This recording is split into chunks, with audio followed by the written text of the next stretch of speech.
आज हम इतिहास के एक ऐसे पन्ने को पलटने वाले हैं जिसने भारत की आजादी की लड़ाई की पूरी दिशा ही बदल कर रख दी। स्वदेशी और बॉयकॉट मूवमेंट। हाँ, हमारे पास जो स्रोत हैं वो बताते हैं कि ये सिर्फ विदेशी कपड़ों की होली जलाने की कहानी नहीं है। बिल्कुल नहीं। ये कहानी है कि कैसे एक सरकारी फैसले ने, एक प्रशासनिक फैसले ने पूरे देश में राष्ट्रवाद की ऐसी आग लगाई जिसकी तपिश ने ब्रिटिश राज की नींव हिला दी। बिल्कुल। और आज हम इन्हीं स्रोतों की मदद से इस पूरे आंदोलन की कह सकते हैं चीर-फाड़ करेंगे। हमारा मकसद ये समझना है कि बंगाल के विभाजन का वो कौन सा दांव था जिसने लोगों को इतना भड़का दिया। सही। और उस गुस्से से जो आंदोलन पैदा हुआ उसने भविष्य के भारत की राजनीति, समाज और यहाँ तक कि हमारी कला और विज्ञान को कैसे हमेशा के लिए बदल दिया। तो चलिए शुरू से शुरू करते हैं। साल था 1905 और वाइसरॉय थे लॉर्ड कर्जन। उन्होंने बंगाल को बांटने का फैसला किया। अब कागज पर तो कारण बताया गया कि भाई बंगाल बहुत बड़ा है, 78 मिलियन लोग हैं, प्रशासन चलाना मुश्किल हो रहा है। ये सुनने में तो ठीक लगता है ना? हाँ, ये एक बहुत सुविधाजनक तर्क था। और देखिए इसमें थोड़ी सच्चाई भी थी कि प्रांत वाकई बहुत बड़ा था। लेकिन हमारे स्रोत एक बहुत गहरी साजिश की तरफ इशारा करते हैं। अच्छा। उस समय के भारत सरकार के गृह सचिव H.H. रिस्ले ने अपने नोट्स में जो लिखा वो अंग्रेजों के असली इरादे को साफ कर देता है। उन्होंने लिखा था, एकजुट बंगाल एक शक्ति है, विभाजित बंगाल अलग अलग दिशाओं में खिंचेगा। हमारा एक मुख्य उद्देश्य हमारे शासन के विरोधियों के एक ठोस समूह को तोड़ना और इस तरह कमजोर करना है। अरे वाह, तो ये तो सीधा सीधा स्मोकिंग गन जैसा है। बिल्कुल। मतलब ये कोई छुपी हुई बात नहीं थी, ये उनकी लिखी हुई रणनीति का हिस्सा था कि भारतीय राष्ट्रवाद का जो ये गढ़ बन चुका है बंगाल, उसे किसी भी तरह तोड़ना है। एकदम। ये कोई प्रशासनिक सुविधा नहीं बल्कि एक सोचा समझा राजनीतिक हमला था। बंगाल उस वक्त राष्ट्रीय चेतना का केंद्र था। हाँ, सारे बड़े नेता, पत्रकार, सबसे ज्यादा मुखर नेता, पत्रकार और क्रांतिकारी वहीं से आ रहे थे। अंग्रेजों को ये कांटा निकालना था। तो इस बांटो और राज करो की नीति को उन्होंने जमीन पर कैसे उतारा? सिर्फ एक लकीर ही तो खींचनी थी, लेकिन उसे खींचा कैसे गया? बहुत ही चालाकी से। उन्होंने बंगालियों को 2 स्तरों पर बांटा। हाँ। पहला था भाषा। जो नया बंगाल प्रांत बनाया गया उसमें बंगाली बोलने वाली अल्पसंख्यक हो गए। क्या बात कर रही हैं? हाँ, सोचिए 1,70,00,000 बंगालियों के मुकाबले 3,70,00,000 लोग हिंदी और उड़िया बोलने वाले थे। कमाल है, मतलब अपने ही घर में अजनबी बना दिया। और दूसरा बंटवारा तो इससे भी ज्यादा खतरनाक था ना, धर्म के आधार पर। हाँ, और वही उनका असली हथियार था। पश्चिमी बंगाल को हिंदू बहुल इलाका बनाया गया जहां 5.5 करोड़ में से 4.5 करोड़ हिंदू थे, और पूर्वी बंगाल और असम को मुस्लिम बहुल बना दिया गया जहां 3.1 करोड़ की आबादी में 1.8 करोड़ मुसलमान थे। ये सिर्फ आंकड़े नहीं थे, ये समाज में जहर घोलने की तैयारी थी। और कर्जन ने तो इसे और हवा देने की भी कोशिश की थी। हाँ, हमारे स्रोत बताते हैं कि वो ढाका जाकर मुस्लिम नेताओं से मिले और उन्हें बड़े बड़े सपने दिखाए। बिल्कुल।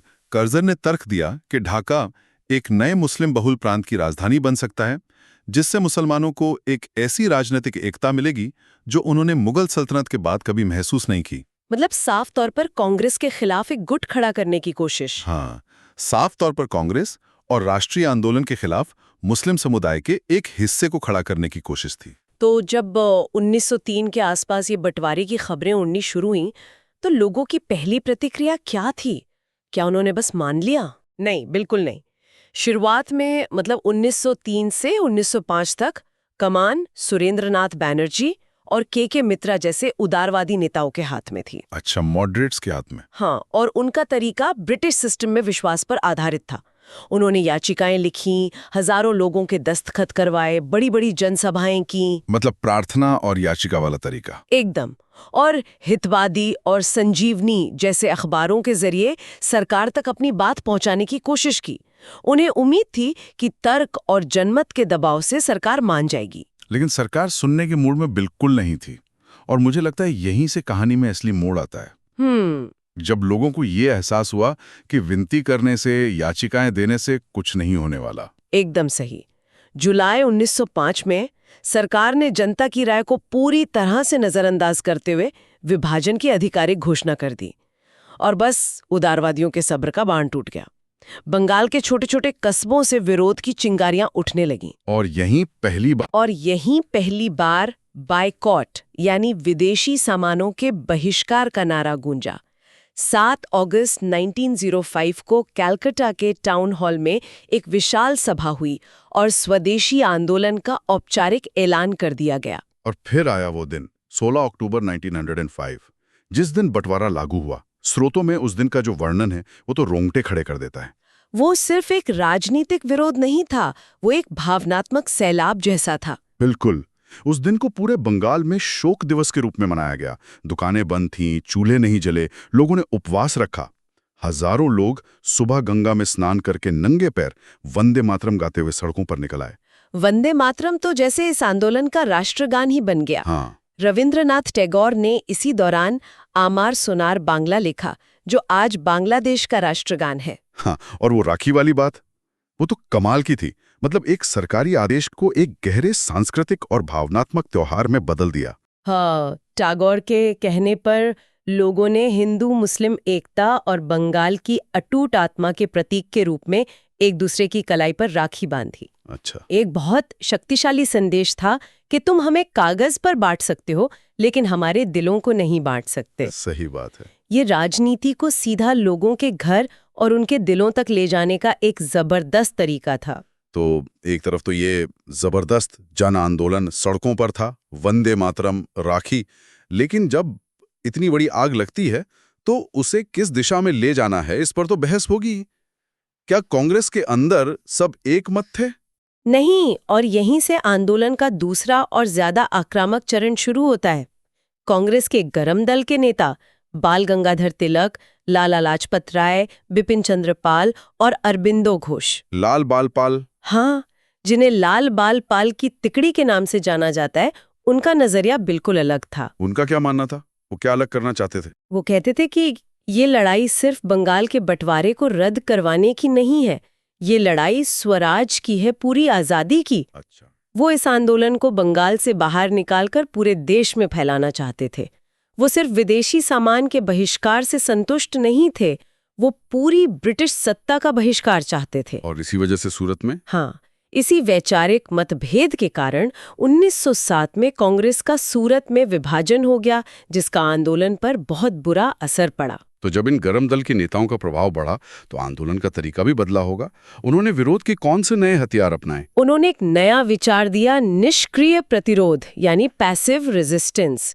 इसका मतलब था संगठित होकर शांतिपूर्ण तरीके से सरकार के साथ किसी भी तरह का सहयोग करने से इनकार कर देना। इसका सबसे बड़ा रूप था विदेशी चीजों का बहिष्कार। विदेशी कपड़ों की होली जलाई गई, यहाँ तक कि धोबियों ने विदेशी कपड़े धोने से मना कर दिया, पुजारियों ने विदेशी चीनी से बने प्रसाद को चढ़ाने से मना कर दिया। और ये सिर्फ कपड़ों या चीनी तक सीमित नहीं रहा होगा। नहीं, ये बहुत व्यापक हो गया। इसमें सरकारी स्कूलों और कॉलेजों का बहिष्कार शामिल था, सरकारी नौकरियों का, अदालतों का और सरकारी उपाधियों का भी। लेकिन यहाँ एक दिलचस्प बात है। हाँ, उन्होंने सिर्फ बहिष्कार नहीं किया, उन्होंने विकल्प भी बनाए। एक मिनट, मतलब वो सिर्फ ब्रिटिश स्कूलों का बहिष्कार नहीं कर रहे थे, बल्कि साथ ही साथ एक पूरा पैरेलल एजुकेशन सिस्टम खड़ा कर रहे थे। बिल्कुल। ये तो बहुत बड़ा विजन है। बिल्कुल, और इसी विचार को उन्होंने आत्मशक्ति या आत्मनिर्भरता कहा। ये आंदोलन का सबसे रचनात्मक पहलू था। राष्ट्रीय शिक्षा परिषद बनी, बंगाल नेशनल कॉलेज खुला, जिसके पहले प्रिंसिपल अरबिंदो घोष थे। देखते ही देखते दर्जनों स्वदेशी कपड़ा मिलें, साबुन और माचिस की फैक्ट्रियां, बैंक्स और बीमा कंपनियां खुल गईं। वीओ चिदम्बरम पिल्लई की स्वदेशी स्टीम नेविगेशन कंपनी का जिक्र तो कमाल का है। तूतीकोरिन में एक भारतीय ने अपनी जहाजरानी कंपनी खोलकर ब्रिटिश एकाधिकार को सीधी चुनौती दे दी। हाँ, ये आत्मशक्ति का एक बेहतरीन उदाहरण था। और ये ऊर्जा सिर्फ उद्योग तक नहीं रुकी, कला, साहित्य, विज्ञान, हर जगह एक स्वदेशी लहर चल पड़ी। रविंद्रनाथ टैगोर और रजनीकांत सेन जैसे कवियों ने देशभक्ति के गीत लिखे। चित्रकला में अवनींद्रनाथ टैगोर ने पश्चिमी प्रभाव को नकार कर अजंता, मुगल और राजपूत कला से प्रेरणा ली और Indian society of oriental art की स्थापना की। हाँ, और विज्ञान में जगदीश चंद्र बोस और प्रफुल्ल चंद्र रॉय के काम को अंतर्राष्ट्रीय पहचान मिली। ये तो आंदोलन का एक बहुत ही व्यापक और गहरा असर दिखाता है। लेकिन एक सवाल जो हमेशा ऐसे आंदोलनों के बारे में उठता है, इसमें शामिल कौन लोग थे? क्या ये आंदोलन समाज के हर तबके तक पहुंच पाया? ये एक बहुत ही जरूरी और थोड़ा जटिल सवाल है। अगर भागीदारी की बात करें तो छात्रों ने इसमें दिल खोलकर हिस्सा लिया। वो आंदोलन की जान थे। अच्छा। वो स्वदेशी का प्रचार करते, विदेशी सामान की दुकानों पर धरने देते। सरकार ने उन पर बहुत जुल्म किए, उन्हें स्कूलों से निकाला, पीटा और सरकारी नौकरियों के लिए अयोग्य घोषित करने की धमकी दी। और महिलाओं की भूमिका, हमारे स्रोत बताते हैं कि ये एक बड़ा मोड़ था। निश्चित रूप से शहरी मध्यवर्गीय महिलाएं, जो तक सिर्फ घर की चारदीवारी तक सीमित थीं, पहली बार सड़कों पर उतरीं। उन्होंने जुलूसों में हिस्सा लिया, धरने दिए। ये भारतीय राजनीति में महिलाओं की सक्रिय भागीदारी की एक शानदार शुरुआत थी। लेकिन मुसलमानों की भागीदारी का मुद्दा हमेशा से थोड़ा संवेदनशील रहा है। स्रोतों के आधार पर क्या तस्वीर उभरती है? तस्वीर कह सकते हैं मिली-जुली है। कुछ राष्ट्रवादी मुसलमान जैसे बैरिस्टर अब्दुल रसूल, लियाकत हुसैन और मौलाना आजाद आंदोलन में शामिल थे। लेकिन मुस्लिम समाज का एक बड़ा हिस्सा, खासकर उच्च और मध्यम वर्ग, इससे दूर रहा। ढाका के नवाब सलीमुल्लाह के नेतृत्व में उन्होंने विभाजन का समर्थन किया। अंग्रेजों ने इस फूट का पूरा फायदा उठाया और मुस्लिम लीग की स्थापना, जो 1906 में हुई, उसको बढ़ावा दिया ताकि उसे कांग्रेस के खिलाफ इस्तेमाल कर सकें। तो क्या ये कहा जा सकता है कि आंदोलन में हिंदू प्रतीकों का इस्तेमाल, जैसे गंगा में स्नान या कुछ त्योहारों का, उसने भी अनजाने में मुसलमानों को थोड़ा अलग थलग कर दिया? हाँ, कुछ विश्लेषक ऐसा मानते हैं। हालांकि नेताओं का इरादा सांप्रदायिक नहीं था, लेकिन उन्होंने जिस तरह से हिंदू त्योहारों और प्रतीकों का इस्तेमाल किया, उसे मुस्लिम समुदाय का एक हिस्सा खुद को आंदोलन से नहीं जोड़ पाया। और किसानों का मुद्दा भी था? बिल्कुल। ये आंदोलन किसानों को, खासकर पूर्वी बंगाल के मुस्लिम किसानों को अपने साथ जोड़ने में नाकाम रहा। जमींदार ज्यादातर हिंदू थे और किसान मुसलमान, इसलिए उनके वर्गीय हित भी टकराते थे। तो आपके पास ये जबरदस्त ऊर्जा है, नए नए विचार हैं, आत्मशक्ति जैसा विजन है, फिर भी 1908 आते आते ये आंदोलन ठंडा क्यों पड़ गया? क्या गलती हुई? देखिए, इसके कई कारण थे। सबसे पहला और सबसे बड़ा कारण था सरकार का क्रूर दमन। नेताओं को जेल में डाल दिया गया, अखबारों पर पाबंदी लगा दी गई, सभाएं करना मुश्किल हो गया। और संगठन की भी कमी थी। हाँ, दूसरा, आंदोलन अपने लिए एक मजबूत संगठन नहीं बना पाया। इसमें भविष्य के गांधीवादी आंदोलनों के सारे गुण थे, असहयोग, निष्क्रिय प्रतिरोध, जेल भरो, लेकिन उन्हें एक अनुशासित दिशा देने वाला कोई नहीं था। और नेताओं की कमी भी तो एक बड़ा कारण रही होगी। बिल्कुल। 1908 तक ज्यादातर बड़े नेता या तो जेल में थे या देश से बाहर। तिलक को 6 साल के लिए बर्मा भेज दिया गया। अच्छा। अरविंदो घोष और बिपिन चंद्र पाल ने सक्रिय राजनीति से संन्यास ले लिया। आंदोलन एक तरह से नेतृत्वहीन हो गया। और सूरत में कांग्रेस का विभाजन? ऊपर से सूरत में कांग्रेस के विभाजन ने राष्ट्रवादी ताकतों को और कमजोर कर दिया था। और आखिर में किसी भी जन आंदोलन को इतने जोश और जुनून के साथ बहुत लंबे समय तक चलाना मुमकिन नहीं होता। लेकिन दिलचस्प बात यह है कि आखिरकार 1911 में अंग्रेजों ने बंगाल का विभाजन रद्द कर दिया। तो क्या ये आंदोलन की जीत थी? हाँ और नहीं। विभाजन रद्द हुआ, ये सच है, लेकिन इसका कारण स्वदेशी आंदोलन का दबाव उतना नहीं था जितना क्रांतिकारी आतंकवाद का बढ़ता खतरा था। अच्छा। अंग्रेजों को डर था कि बंगाल में जिस तरह से बम और पिस्तौल की राजनीति बढ़ रही है, उसे शांत करने के लिए विभाजन को रद्द करना जरूरी है। और मुसलमानों को खुश करने के लिए राजधानी बदल दी? बिल्कुल। उनको शांत करने के लिए उन्होंने राजधानी को कलकत्ता से दिल्ली शिफ्ट करने का ऐलान कर दिया, जो मुस्लिम गौरव का प्रतीक था। तो अंत में इस पूरे आंदोलन का सार क्या है? क्या हम इसे एक सफल आंदोलन कहेंगे या एक विफलता? विफलता? नहीं, विफलता तो बिल्कुल नहीं। अपनी तमाम कमियों के बावजूद ये आंदोलन आधुनिक भारतीय इतिहास का एक टर्निंग पॉइंट था। एक बड़ी छलांग। हाँ, एक बड़ी छलांग थी।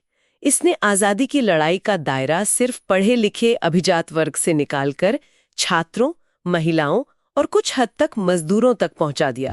मतलब इसने एक तरह से आने वाले गांधीवादी आंदोलनों का ट्रेलर दिखा दिया। आप बिल्कुल सही कह सकते हैं। असहयोग, सत्याग्रह, रचनात्मक कार्य, आत्मनिर्भरता, ये सारे विचार और तकनीकें जो बाद में गांधी जी के आंदोलनों का आधार बनी, उनका पहला बड़ा प्रयोग इसी आंदोलन में हुआ था। इसने औपनिवेशिक विचारों और संस्थानों के मानसिक दबदबे को तोड़ा और लोगों को निडर बनाया। इसका असर सिर्फ राजनीति पर नहीं बल्कि भारत की कला, साहित्य, विज्ञान और उद्योग पर भी पड़ा, जो आज तक महसूस किया जा सकता है। तो कुल मिलाकर एक प्रशासनिक फैसला जो फूट डालने के इरादे से लिया गया था, अनजाने में ही पूरे देश में राष्ट्रवाद की एक ऐसी लहर पैदा कर गया जो पहले से कहीं ज्यादा मजबूत, ज्यादा व्यापक और ज्यादा आत्मविश्वासी थी। जो स्वदेशी और आत्मनिर्भरता के विचार थे, वो आज भी अलग-अलग रूपों में कितने प्रासंगिक हैं। सही बात है। ये सोचना दिलचस्प है कि अपनी राष्ट्रीय पहचान और आर्थिक स्वतंत्रता के बीच का ये रिश्ता समय के साथ कैसे बदला है और आज की इस ग्लोबल दुनिया में इसके क्या मायने हैं।